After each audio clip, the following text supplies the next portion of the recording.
What I'm going to run you through is the part of the co-facilitation during the session. So we do know that when we talk about inclusion in facilitation starts before and ends after the session very clearly. But I want to focus on the part mainly that happens during the session. So I'm very, very happy because I have the possibility in the past, like 8 years, to co-facilitate on a very, very regular basis with colleagues, with particularly two colleagues very, very dear to my heart that I've been working with together. And we are running a program that is very big, and we usually have around 600 learners joining our program. So also the session size, you can already understand, is pretty big. And here they are. Anna is a professor in Barcelona, Eithne is a professor in Austria, and I'm also based here in Valencia, Spain. And what we're doing is we are co-creating a learning journey every October, November for students to develop their digital leadership, remote work competencies. And in our design, we embed not only a lot of elements of inclusion before, during, and after the session, but of course we have the luxury in this case to be 3 co-facilitators. Why is this topic so important? We do know that 90% of workers find connecting in the workplace super important. But we also do know, and this is just like, give me a little bit here your thought. What do you think? How many managers in the workplace truly have received meetings about co-facilitation or meeting facilitation? What do you think? Just drop me a percentage in the chat.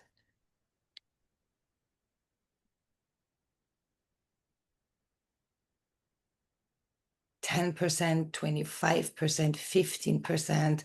Well, you know the numbers very well, 5%. Indeed, we do know that the numbers in the US tend to be around 20% of managers received a meeting facilitation training. Why am I talking about meetings? Because meetings are a huge part of our daily life.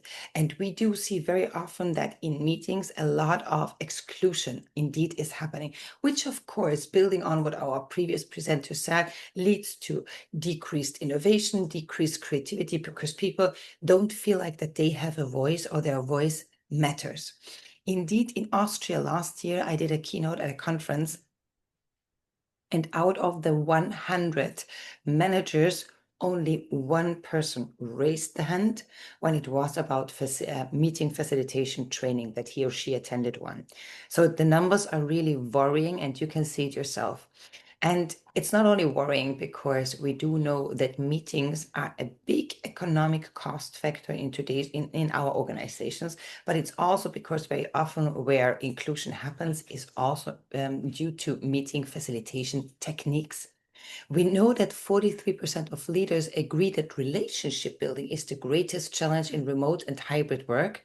And we also know that this very often is because we are not trained in how to connect in a proper way in the virtual space, but also because we're not trained on how to facilitate relationship building, bonding in our interactions, whether it's asynchronous through email, chat, Slack messages, Microsoft Teams channel communication, or whether it is through these live sessions that we are currently in. A question for you. Have you ever been in a meeting where you felt left out? Give me just, if you feel comfortable, a yes or a no in the chat.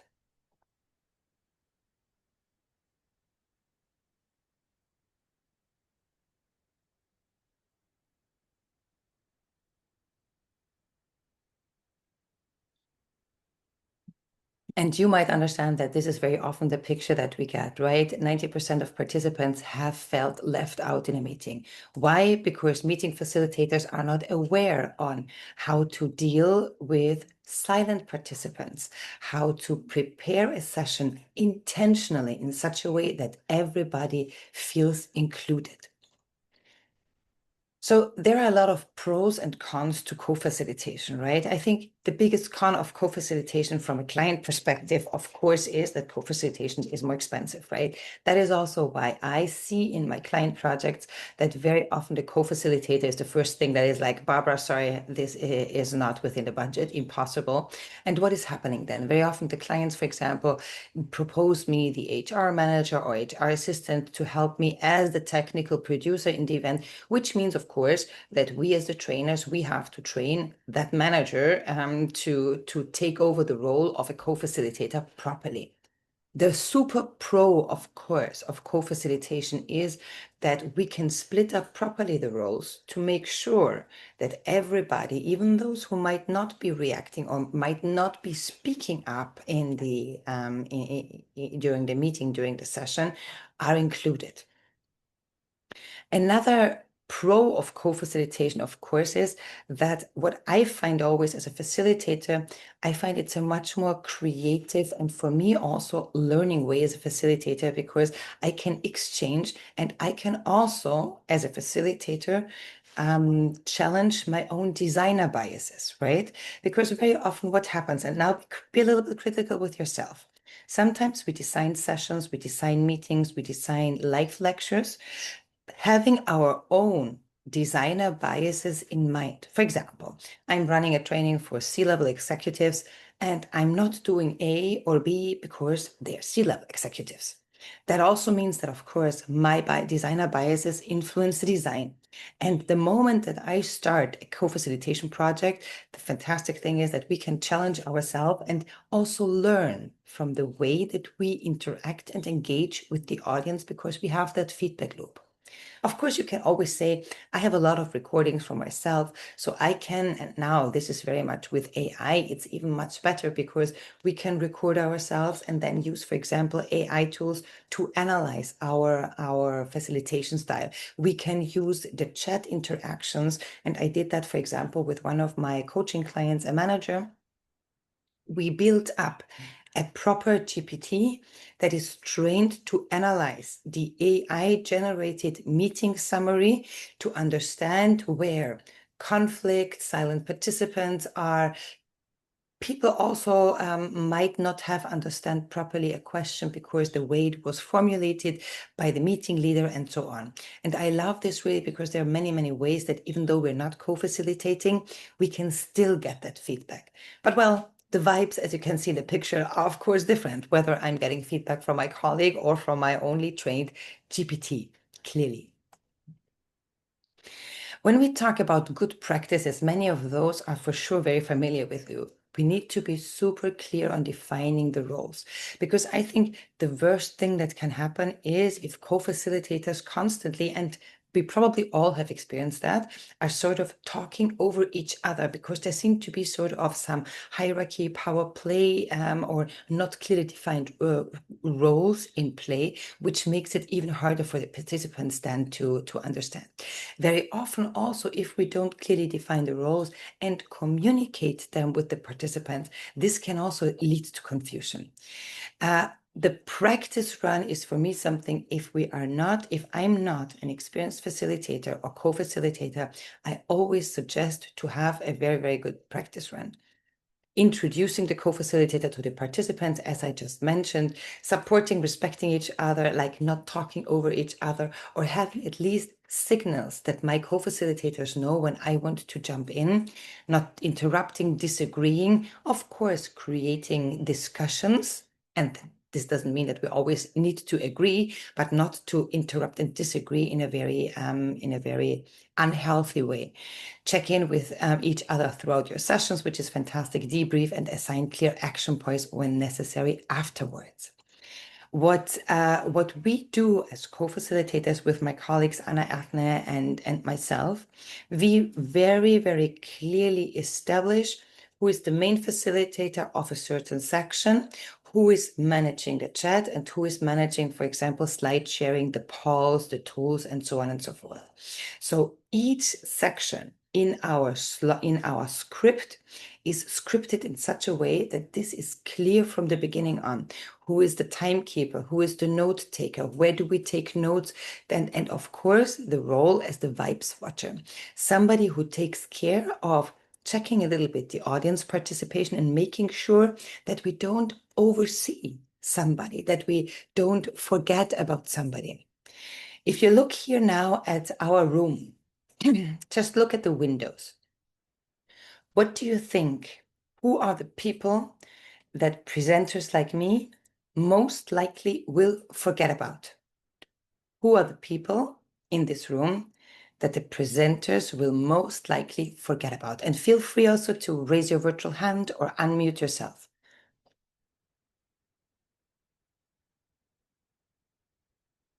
Or type into the chat, of course. Yeah, Mahmoud, thank you so much.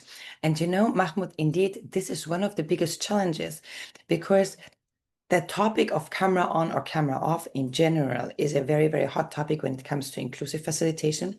But beyond that discussion that we will dive into a second is the thing that we as facilitators need to be very clear that in this group, the most likely who will be called out or who I will talk to or who I will address is Carolyn, for example, who I can see on camera.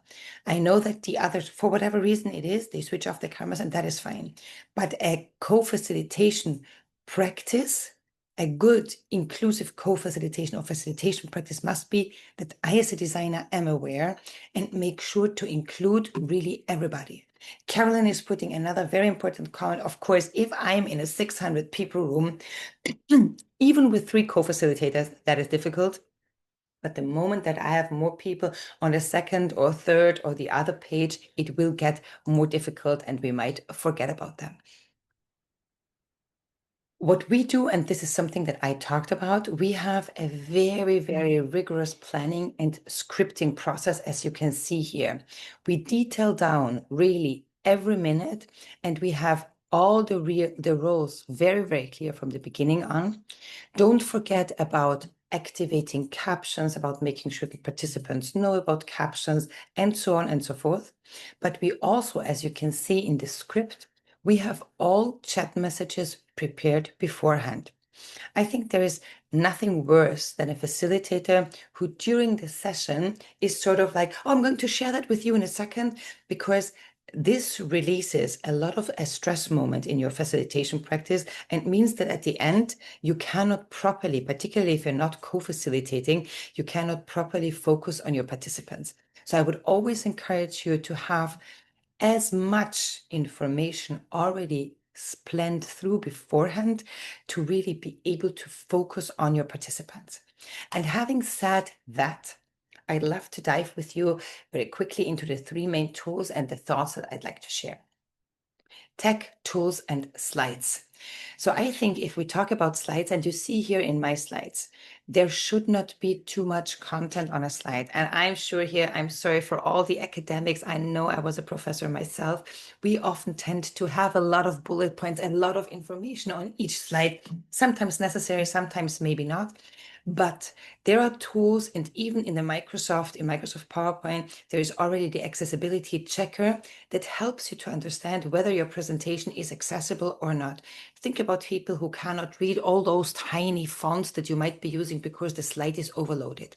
So confirm the font size, the alt text on images, and think also, and the Microsoft tool makes it really well, checks very well on your presentation. So is there not enough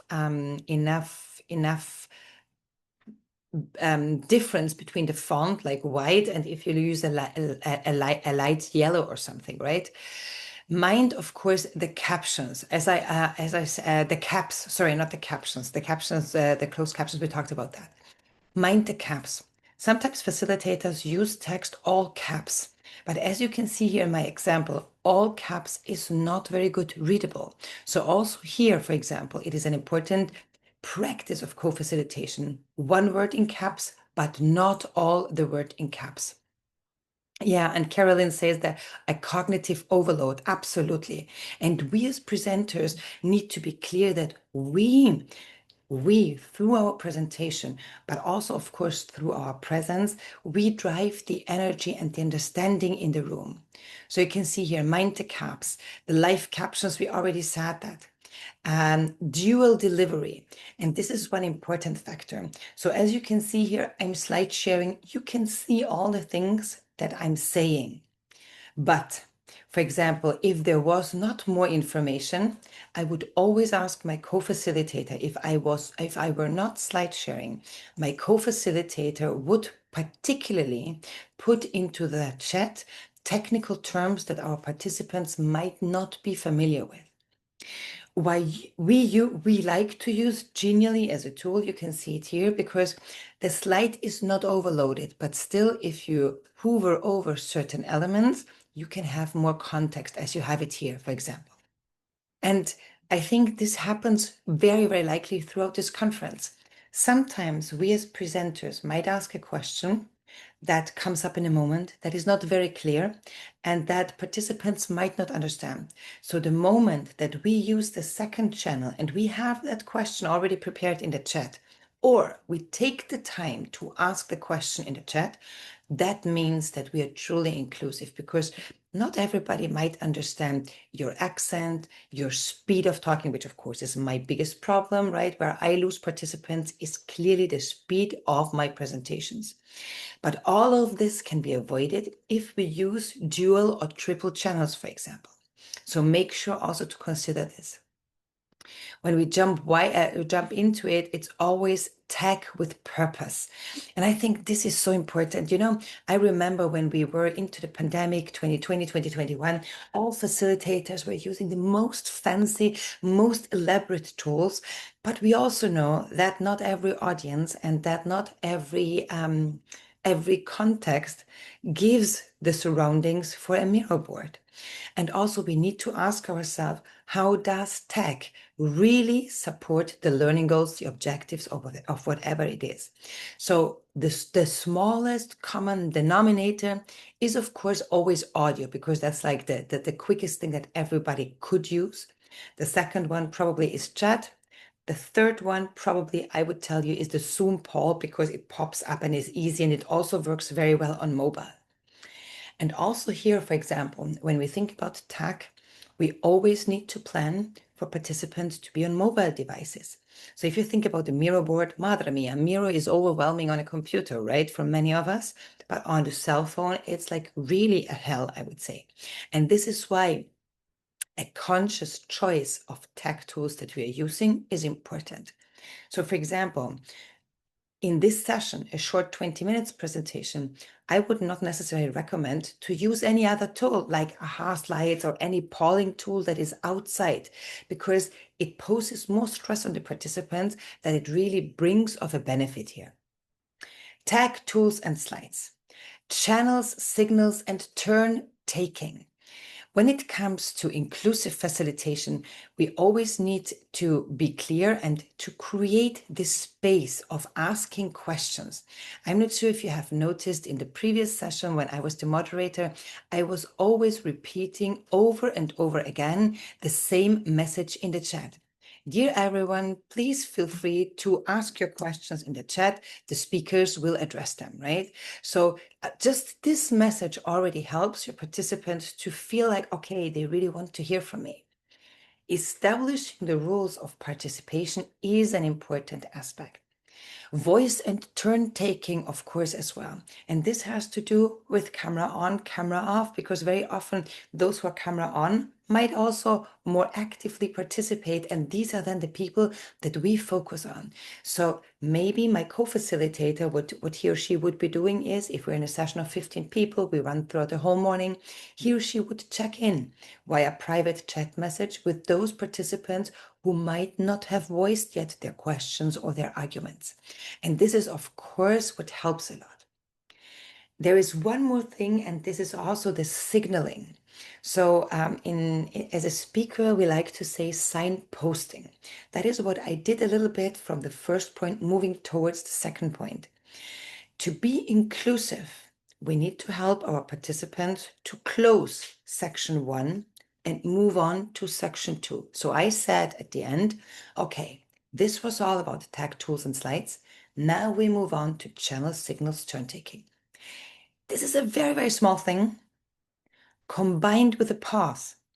It's a very, very powerful thing to help your listeners, to help your learners follow your arguments. And last but not least, I dive more into inclusive interactions. This is also something that in this session we have not experienced yet, but what very often happens when we use breakout rooms, right?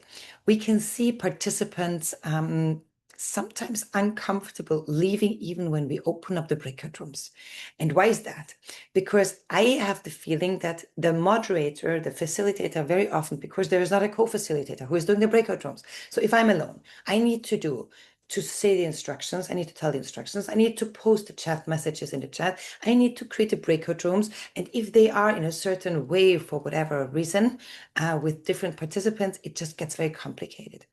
And this is where the co-facilitation practice is, of course, fantastic, because while I intentionally facilitate the interaction, my co-facilitator can do all the rest, and I still have the time to give the participants also the 30 seconds to breathe before we go into the breakout room. Why is this inclusive co-facilitation? Throwing people into breakout room or asking questions to people without having them think about it is too much. Not everybody, first of all, understands, as we talked about it before, speed, language, proficiency, and so on. But it's also very much about, okay, maybe it's a tough question, maybe it's a personal question. So hell, give me 30 seconds to think about it. So when I facilitate breakout rooms, I always tell, okay, here are the instructions. You have 30 seconds now to think about it, and then we will move you into breakout rooms. And this, of course, is very, very powerful. And of course, checking in with participants, what my co-facilitator is doing as well. When we co-facilitate, and this is also here my last mention, explicitly thank everyone who answers. So what we do is, as facilitators, to be as inclusive as possible with the best knowledge when it comes to the to how to pronounce the name. Of course, we learn them before. If we have the participants' names, we Google them. ChatGPT gives you, Google gives you all the correct pronunciation of any kind of name. The last time, for example, we had a training and there were people from Armenia in the training, and they had their names on Armenian alphabet, which I wasn't even aware it's a different alphabet. So, and as a facilitator, as the host, I can right mouse click on the name, I copied it out, I put it into ChatGPT, and then I asked the person who was on camera, and honestly, he was like, wow, you can read Armenian. I was like, no, I'm just freaking good with ChatGPT. I didn't say that. But of course, it was super impressive because I was still able to say his name in this context.